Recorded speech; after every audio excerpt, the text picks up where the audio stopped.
Hey, welcome back. So the first thing I should say is that this video is paired, or it goes along with the previous video. We're going to solve the same problem in two different ways. So in the last video, if you didn't watch it, I recommend you at least skim it. We talked about helper method recursion, one strategy, one approach to solving this problem: collect odd values. So recursively, doing this iteratively is easy. We can use a loop and it's not difficult, but to do it recursively is a little bit more difficult. So collect odd values takes an array of numbers, even and odd, and it should return only the odd numbers extracted from that array without actually changing the original array.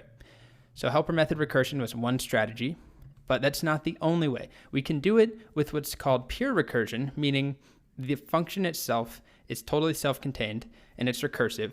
We don't have some external data structure like we had here, this external result array. We're not doing a nested function, helper method recursion. We're not doing any of that. We can do it with pure recursion. It's just a little more challenging. So here's the code. It is shorter, but it's a little harder to wrap your head around at first. So I'm going to copy this over and show you that it works. Here we go. If I execute the code, collect odd values on 1, 2, 3, 4, 5. It works. We get 1, 3, and 5. Now, if we walk through how it works, it's a little bit different. So we are defining this variable new array each time through. And if you remember in the last video, what I said was if you define this new array each time through, it's going to be reset to be empty. And that's true. This is going to be an empty array every time the function is called recursively down here. What's different is that we don't care. We want it to work that way. And what we actually do is concatenate all the arrays at the very, very end into one array and return that. So let me just walk you through what happens. It accepts an array, 1, 2, 3, 4, 5. That's what we'll start with. Then we define new array to be empty. We check if the array, the input, is empty. It's not. In our case, it's 1, 2, 3, 4, 5. Then we check if the first number in our array is odd. And in our case, it is. So we push that number, 1, onto new array.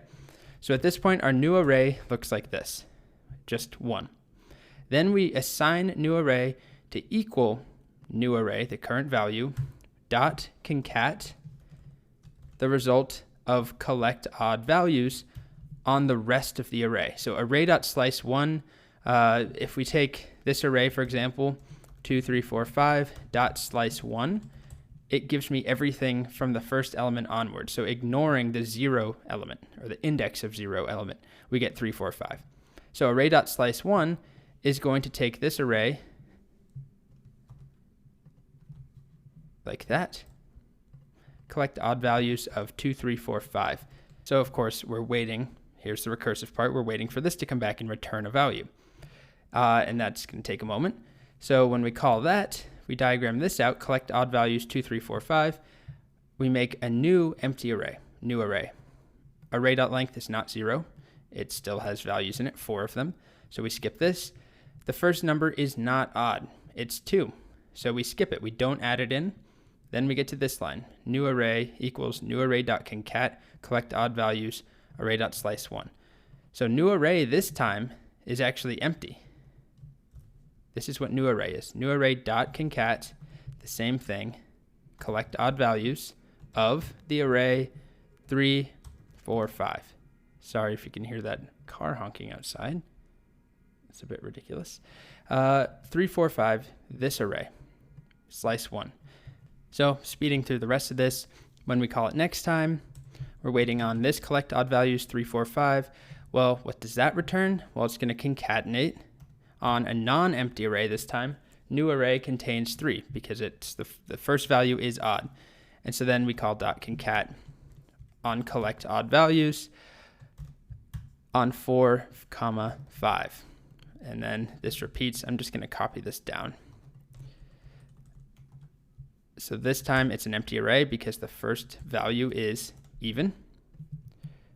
And then next time through, we're almost there. It contains 5. And we try on an empty array. And then finally, when we call collect odd values with an empty array, if it's empty, we return new array.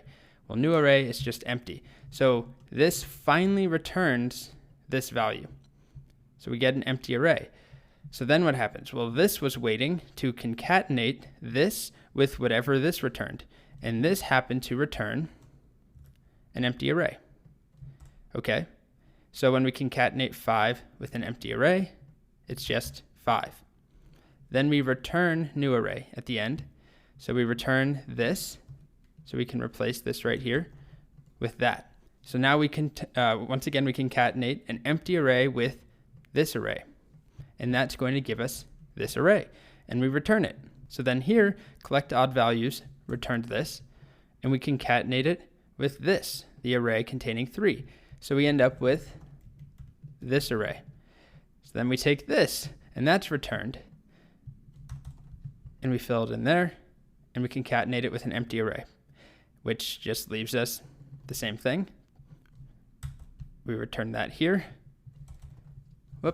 which is concatenated with this, which gives us our final return value, 1, 3, 5. So along the way, we use concat to help build up the result. If we just tried to push into new array over and over, it would be reassigned.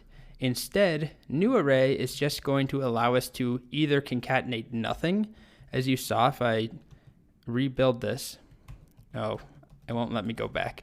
Well, a lot of the time with even numbers, we were returning an empty array or concatenating an empty array with another return value that wasn't empty, that contained an odd value. So we use concat to help us out here. And this is the pure recursion way of accomplishing the same problem. I think personally that helper method recursion is more straightforward. Yes, it does involve a little more code to make that second method, but I don't think that it's a big deal. And when you get to more complex logic and you're working with more difficult logic and data structures, rather than just pulling out the odd numbers, you can always do it using pure recursion.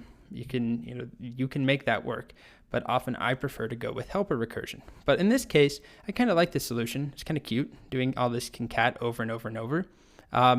Just to show you a couple of tips, when you're using arrays and you're trying to do a pure recursive solution without a helper method, you can use methods like slice, the spread operator, and concat that will make copies of arrays so you don't mutate them. And this will allow you also to accumulate some sort of result. Strings are immutable, so you'll need to use methods like slice or substring to make copies. And with objects, it's helpful to use object.assign or the spread operator. So we will come back to this later in the course. We will be writing quite a few recursive solutions,